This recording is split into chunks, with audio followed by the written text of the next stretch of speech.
Hello, I'm glad you're here. I'm NatsMan, and I'm reading the Bible, from the beginning to the end, from Genesis to Revelations. Please join me in this journey and make God's Word a part of your everyday life. This is video number 125, and today we're reading in the book of 1 Kings, starting in chapter 17. 1 Kings chapter 17.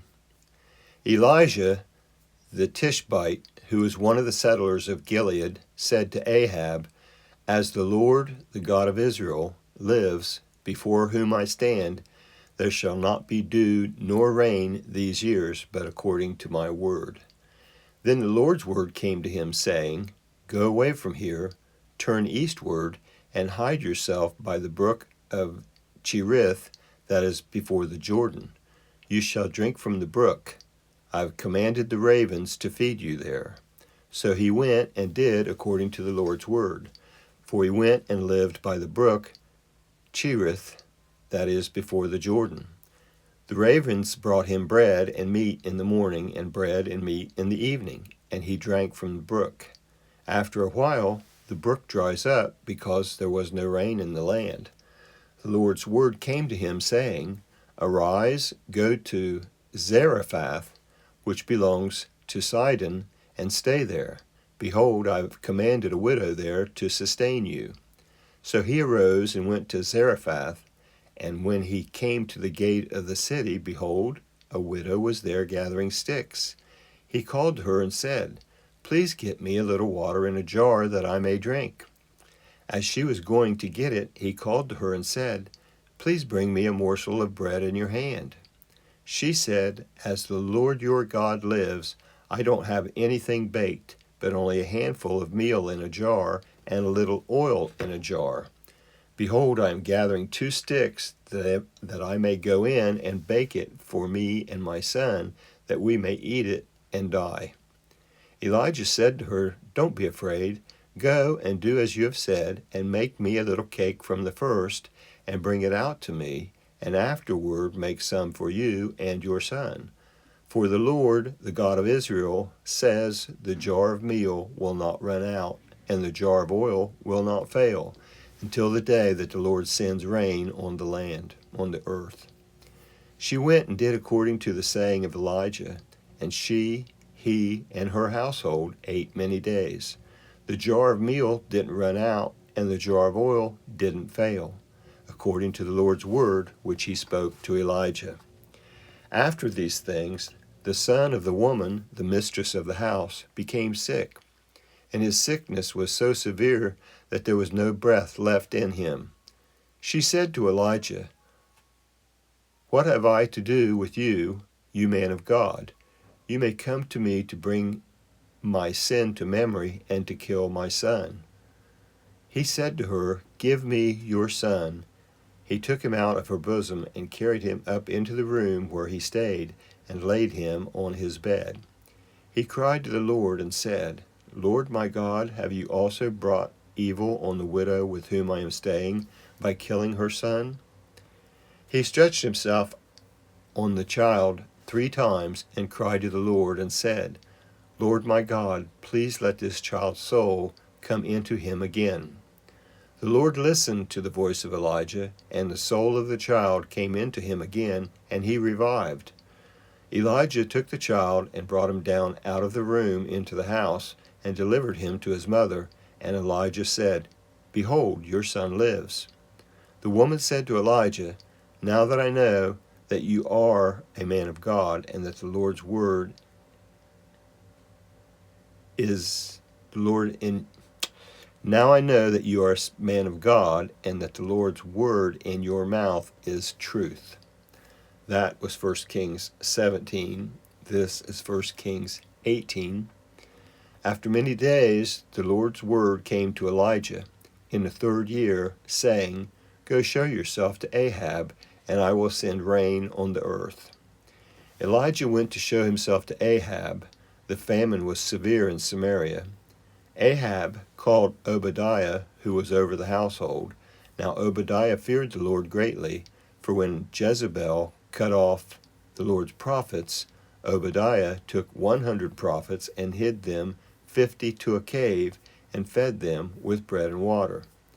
Ahab said to Obadiah, "Go through the land to all the springs of water and to all the brooks. Perhaps we may find grass and save the horses and mules alive, that we not lose all the animals." So they divided the land between them to pass throughout it. Ahab went one way by himself, and Obadiah went another way by himself. As Obadiah was on the way, behold, Elijah met him.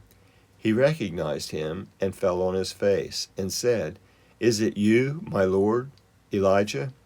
He answered him, "It is I. Go, tell your lord, behold, Elijah is here." He said, "How have I sinned that you would deliver your servant into the hand of Ahab to kill me?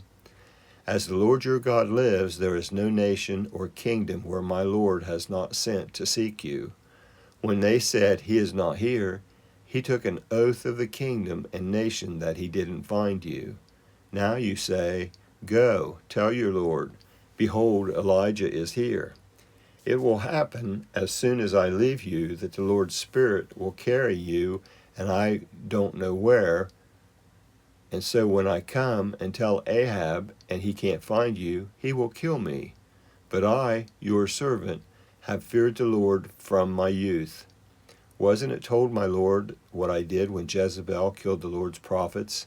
How I hid 100 men of the Lord's prophets with 50 to a cave and fed them with bread and water? Now you say, 'Go tell your Lord, behold, Elijah is here. He will kill me.'" Elijah said, "As the Lord of armies lives, before whom I stand, I will surely show myself to him today." So Obadiah went to meet Ahab and told him, and Ahab went to meet Elijah. When Ahab saw Elijah, Ahab said to him, "Is that you, you troubler of Israel?" He answered, "I have not troubled Israel, but you and your father's house, in that you have forsaken the Lord's commandment, and you have followed the Baals. Now therefore send and gather to me all Israel to Mount Carmel, and 450 of the prophets of Baal, and 400 of the prophets of the Asherah, who eat at Jezebel's table." So Ahab sent to all the children of Israel, and gathered the prophets together to Mount Carmel. Elijah came near to all the people, and said, "How long will you waver between the two sides? If the Lord is God, follow him, but if Baal, then follow him." The people didn't say a word. Then Elijah said to the people, "I, even I only, am left as a prophet of the Lord, but Baal's prophets are 450 men.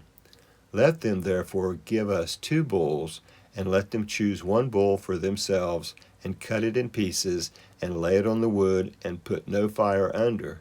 And I will dress the other bull, and lay it on the wood, and put no fire under it. You call on the name of your God, and I will call on the Lord's name. The God who answers by fire, let him be God." All the people answered, "What you say is good." Elijah said to the prophets of Baal, "Choose 1 bull for yourself, and dress it first, for you are many, and call on the name of your God, but put no fire under it." They took the bull which was given them, and they dressed it, and called on the name of Baal from morning even until noon, saying, "Baal, hear us." But there was no voice, and nobody answered. They leapt about the altar which was made. At noon Elijah mocked them and said, "Cry aloud, for he is a god.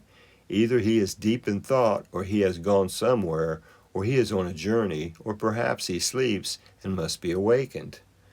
They cried aloud and cut themselves in their way with knives and lances until the blood gushed out of them. When midday was past, they prophesied until the time of the evening offering, but there was no voice, no answer, and nobody paid attention. Elijah said to all the people, "Come near to me." And all the people came near to him. He repaired the Lord's altar that had been thrown down, Elijah took 12 stones, according to the number of the tribes of the sons of Jacob, to whom the Lord's word came, saying, Israel shall be your name. With the stones he built an altar in the Lord's name. He made a trench around the altar large enough to contain 2 seahs of seed. He put the wood in order and cut the bull in pieces and laid it on the wood. He said, Fill 4 jars with water and pour it on the burnt offering and on the wood. He said, Do it a second time, and they did it a second time. He said, Do it a third time, and they did it a third time. The water ran around the altar, and he also filled the trench with water.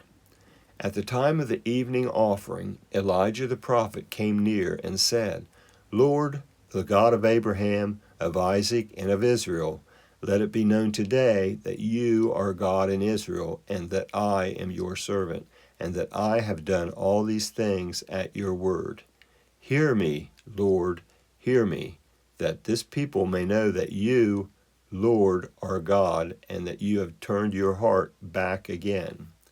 Then the Lord's fire fell and consumed the burnt offering, the wood, the stones, and the dust, and it licked up the water that was in the trench.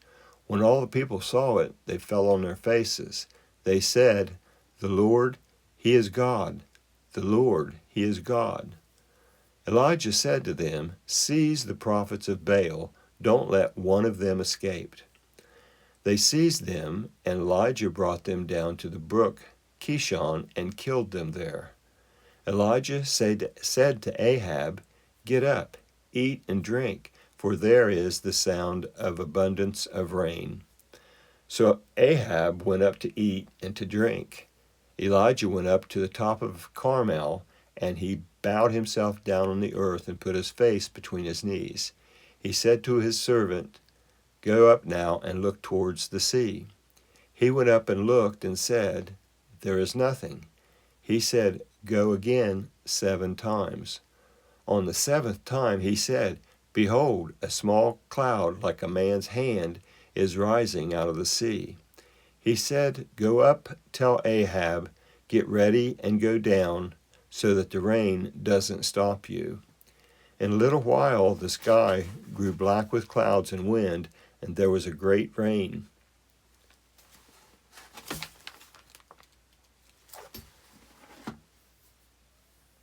Ahab rode and went to Jezreel. The Lord's hand was on Elijah, and he tucked his cloak into his belt and ran before Ahab to the entrance of Jezreel. That was 1 Kings 18 and the end of this video. That was the book of 1 Kings, chapters 17 and 18, on video number 125. I would like to thank you for joining me in this project, this endeavor to read the entire Bible. I hope you enjoy listening to it as much as I enjoy reading it. Please feel free to comment if you'd like, and also please subscribe and give this a thumbs up if you enjoyed it. If this is your first visit to NatsMan Reads the Bible, I leave a link in the description to the intro video, which explains what we're working to accomplish here. I hope you come back for the next video, and until then, thank you. I hope you have a blessed day. I'm NatsMan, and I'm out.